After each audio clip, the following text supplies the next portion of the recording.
Haha! Nahuli ko na ang mga salarin na kumakain ng aking mga halaman dito sa Manalo Resort Hotel. At ayan sila. Na-i-herd ko sila dito sa kulungan.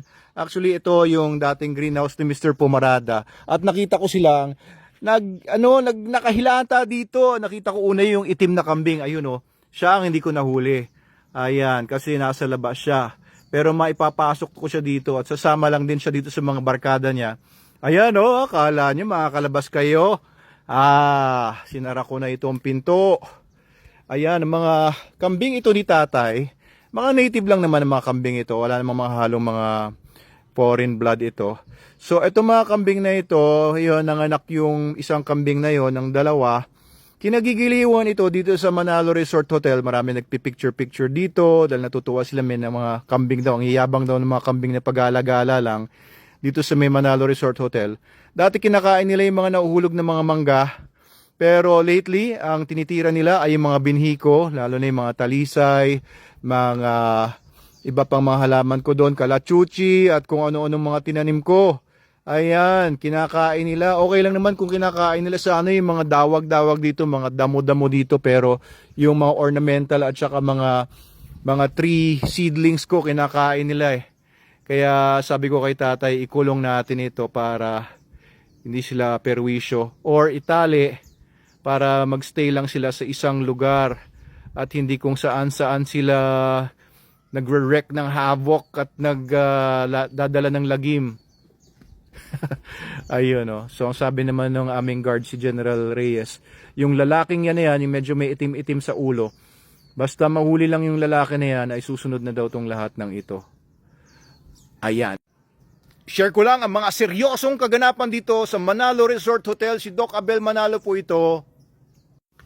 Teka, subukan ko nga silang lapitan.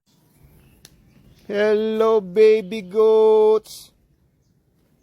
Hello baby goats, mama goats, papa goat. Teka, huwag kayo lalabas yan. Baka itulak nila. Oops. Teka, relax. Mukhang namubulabog ko sila. Baka mabuksan pa nila to It's okay. Hintayin na lang natin yung aking mga kasamahan para tulungan ako mahuli itong mga to. Kailangan natin ng lubid. Saan na ba? Tagal nung hinihintay ko Tagal ako naghihintay dito.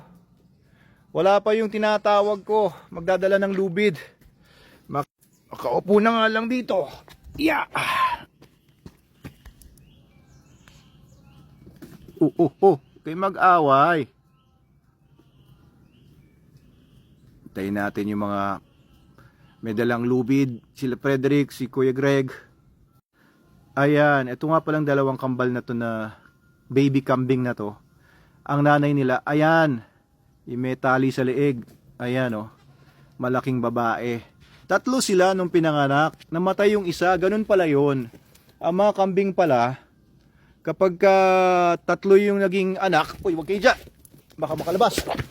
Kala nyo ito kasi yung bukasan dito ako magbabantay.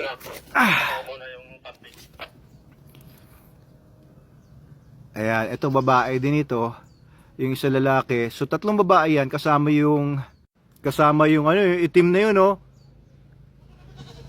may itim na kambing sa likod ko, babae din yan. So yung lalaking kambing, may tatlo siyang asawa. Ayan yung isang hindi ko nahuli. Ayan, papanik yun dito. Ayan gusto niya sumama. So pagka nahuli itong lalaki, sama-sama lang itong mga babae. Ayan, magsusunuran pati yung baby nung isang babae. Yung dalawang baby. Gaya sabi ko kanina, tatlo itong magkakapatid. Ganun pala yun. Kapag tatlo yung pinanganak, yung isa talagang normally namamatay. Kasi dalawa lang yung nipples nung babaeng goat. Ayun dalawa lang yung nipples daw. Yun daw ang dahilan.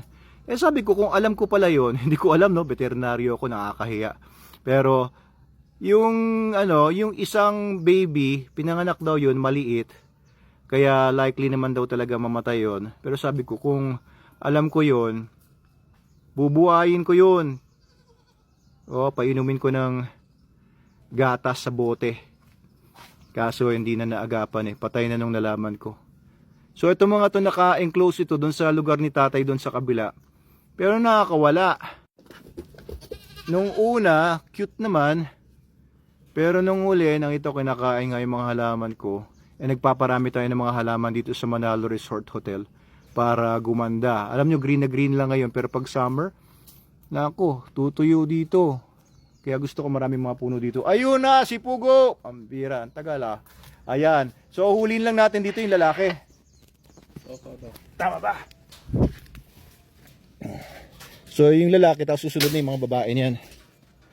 Sige. Panoorin natin si Pugo. Kung paano siya manghuli ng mga kambing gamit ang lubid. Talian mo na, yan. Gawa ka na ng ano.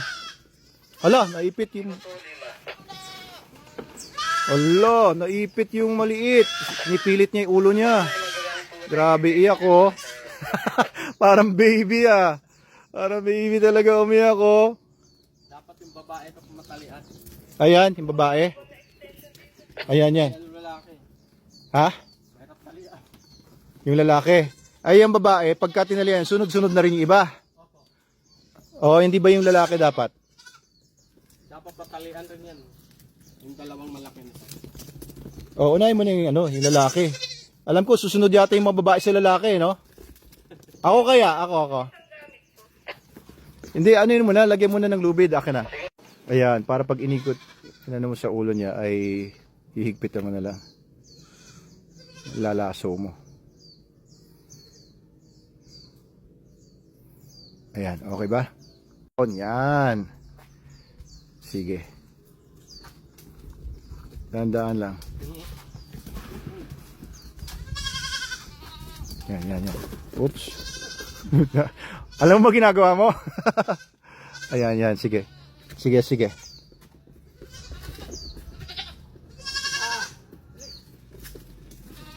Yan, corner.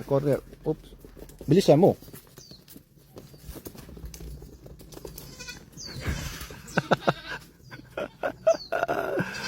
Ayan na. Yan, yun. Ayun. Naku, tumumba. Ay, naku, nakawala pa. Ayan na. Sige. Bantay lang ako dito sa pinto.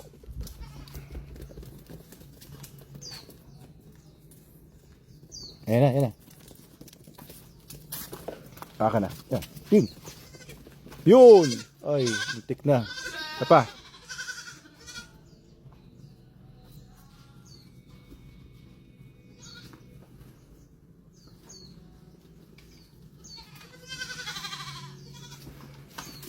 Ako kaya.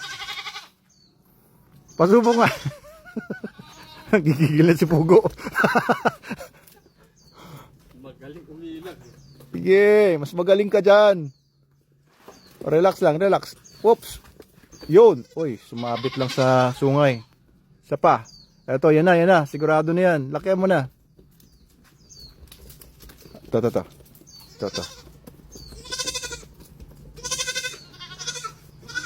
Busog yata si Pugo. Hindi makagalaw lang mabilis eh. Oy, my baby. Ano? O, to. Uy. Oh. Sige, dalihan mo na. Oh. Ayan. Oh, ang galing mo ah. Ay, pambira. Ayan na, sige. Ano na natin yung mga iba. Baka humigpit lang ng humigpit yan. Akin na. Higpitan ko ng hindi siya higpit. Lagay natin sa may ulo. Pambira, nakalabas. Nakawala yung kambing. Naputol niya yung lubid. Wow. Naputol niya yung lubid eh. Pambira. Nakaalpas dun sa pinagtalian ko sa taas. Pambira. At ang pagod na yun. Para lang sa wala.